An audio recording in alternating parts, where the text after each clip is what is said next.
I need some excitement here. Everyone's been there the whole day. Can I have a show of hands? How many of you felt special when someone remembers your name? Your likes, your dislikes, things that makes you happy every day. That reliability and knowing that things are going to be okay when your days get crazy, right? Thank you, I'm the same. I love people. I enjoy understanding people. And I love making people happy. And I love coffee. So my career path is clear, to use my love for coffee and people to empower them to do greater things. So 6 years ago, I started my coffee shop. It's called Crown Coffee.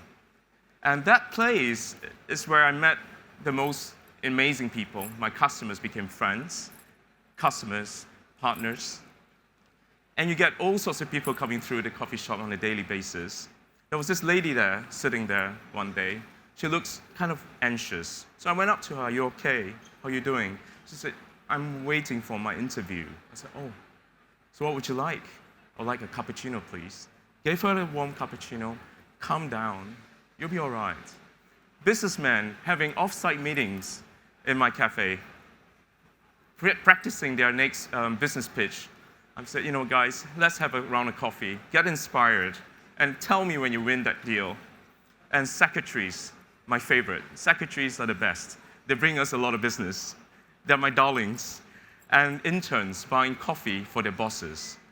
I'm adding that little bit of milk to your boss's Americano. That's exactly how he likes it. Bring it to him. And people remember these things. They do. I was walking, the first 6 months was really tough.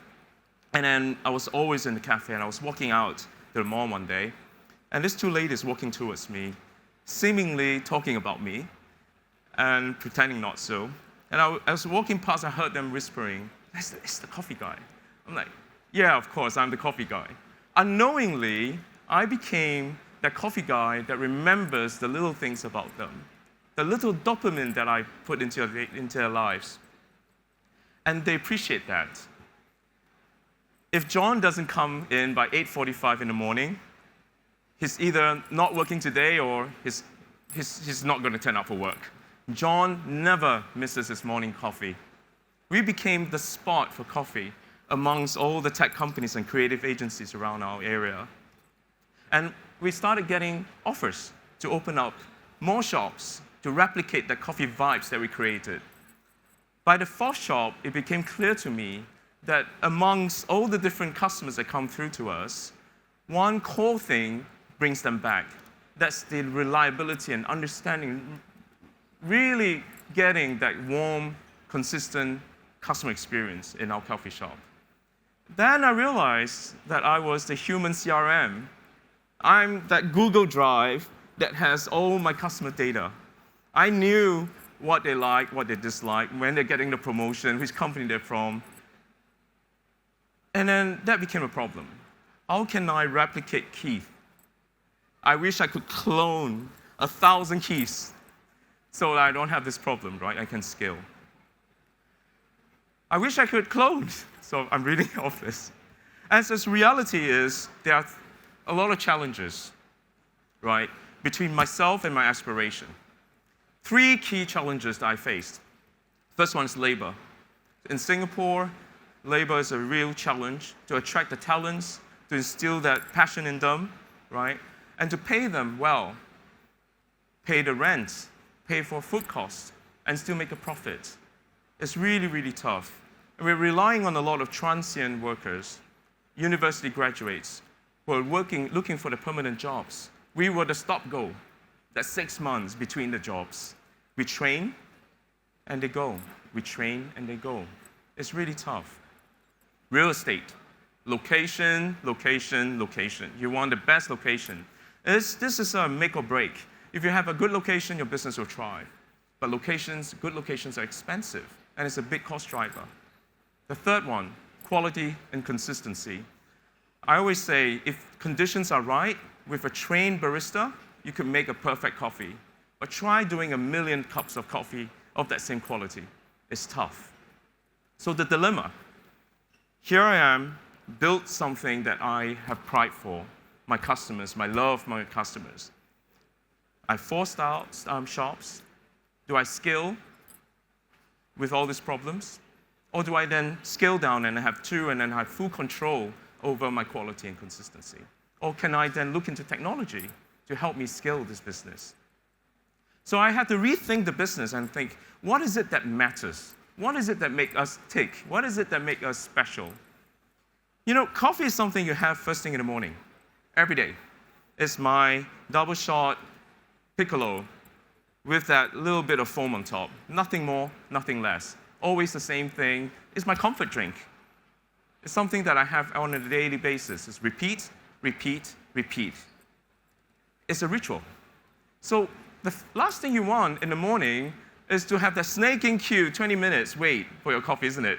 I'm sure all of you experienced that. So how can I recreate this experience with technology? I want to 5x the speed. I want to speed up the process so everyone gets to enjoy without having to queue up. I want to keep the consistency and quality. Then my head with a Google Drive of data goes out to the cloud. Can I then share this information across the globe? So, and then one more thing. Can I squeeze that cafe, the expensive real estate, into a small box and save on rental? So today, Ella is right there. After 3 years of a lot of R&D, she's serving, I think, close to 1,000 coffees today. So please enjoy yourself over later. So if you've heard my challenges, you probably understand why we went with technology. And I want to say, well, is robots then coming to, take our jobs? I get that question a lot. I think robots are coming to help us. Okay, today, we're beginning to see robots in our daily lives. Robots are not new. They've been around for 30 years, making our cars, our laptops. But today, you're seeing robots serving food, vacuuming the floor, and making coffee. So I want to celebrate human craftsmanship. I am on the other camp initially, right? The human experience. I came from there. So people are worried, like, Keith, you're taking away jobs. I want to set this straight. I was from there. I think the craft of human craft can be complemented with robotics because the mundane and the repetitive has been done to a high quality and consistency by our robots. Then humans can do much greater things. So they can pay me more for my human experience, the Keith experience. Baristas are now craftsmen. They will be remunerated accordingly, paid well for their craft. And each human is an individual masterpiece, all of you. Yourself, we are all special in our own ways. And it's the respect for that I'm doing what I'm doing to enlarge the space for human craftsmanship so that by taking away the mundane and the repetitive. Thank you so much.